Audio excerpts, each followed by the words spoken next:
શું તમને ખબર છે? ભારતીયો જાપાનીઓ કરતાં સરેરાશ 13 વર્ષ ઓછું જીવે છે. જાપાનમાં જીવન અપેક્ષા 85 વર્ષ છે, જ્યારે ભારતમાં માત્ર 72. આ તફાવત આનુવાંશિક નથી, પણ જીવનશૈલીની ભૂલો છે.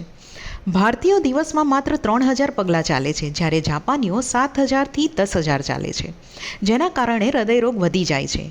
આપણું ભોજન કાર્બનથી ભરેલું રોટલી, ચોખા વધારે ખાઈએ છીએ, જે વજન અને ડાયાબિટીસ વધારવામાં મોટો ફેક્ટર છે. તેના પર મોડી રાત્રે ભારે ડિનર, ઓછી ઊંઘ, કામનો તણાવ, ધૂમ્રપાન, આલ્કોહોલ અને હવા પ્રદૂષણ આ બધું મળી જીવન ટૂંકું કરી દે છે. જાપાનીઓ પાસેથી શીખીએ હળવું અને સંતુલિત ભોજન, શાકભાજી, સોયા આધારિત ખોરાક, નિયમિત ચાલવું અને વહેલી ઊંઘ. આ બધું અપનાવીએ તો જીવન અપેક્ષા વધારી શકાય છે. સ્વાસ્થ્ય માટેનો બદલાવ આજથી જ શરૂ કરો. તમને શું લાગે છે, આપણા દેશમાં કઈ એક આદત બદલાય તો લોકો સૌથી લાંબુ જીવી શકે?